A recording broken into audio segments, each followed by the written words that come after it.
you, Brett, for the discussion on funds and solutions. As we continue this discussion on rebuilding the storm drains for the city of Tyler, I'd like to discuss the storm water management program that is already in existence with the city. The problem with this program is that it needs some refocusing, and we're going to discuss that today.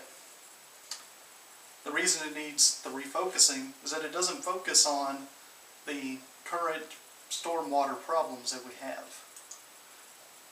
Rather, this program that's already in place focuses on pollution, which pollution is a bad thing, and pollution does need to be addressed. By focusing on pollution, we're able to have cleaner drinking water here in the city of Tyler. But once again, the problem that we have is that this doesn't focus on flooding issues, and the flooding issue is what we're trying to address. All of this information can be found at the City of Tyler website. According to TylerTexasOnline.com, Tyler is actually 544 feet above sea level.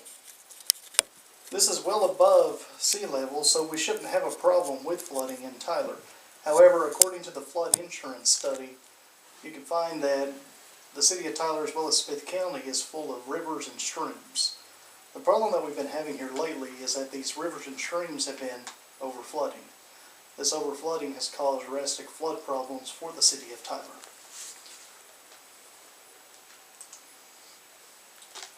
In my time as a dispatcher for the Tyler Police Department, this became pretty evident. Anytime that we would get a heavy rain that would come through, it was heavy rain meant heavy call load. People would call about their houses flooding, for example. Their houses would flood, they didn't know who to call. Another problem that we ran into was stalled cars, because the water would flow over into the roads. And when this happened, we were unable, people would drive through the water thinking they could get through it, the water would be sucked into their engine and the vehicle would stall. Now these are things that the emergency sources that we have can address, but the problem is that we don't have enough resources.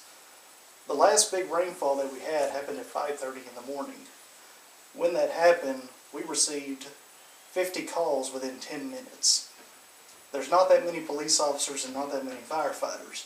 We were taking calls and trying to dispatch fire units and keep up with where they were, but we just didn't have the resources. We ran out of fire trucks, we ran out of police cars. And this is definitely a problem that needs to be addressed. And just as things that have been spoken before, some of the things that can fix this is creating more waterways or creating a better way for that water to get into those locations. In conclusion, the stormwater management program does need to be refocused. It's not that we can't work on pollution, but we also need to work on the storm flooding problem that we have as well. Now I'm going to turn it over to my colleague Charles so that he can discuss challenging the city for change. Thank you.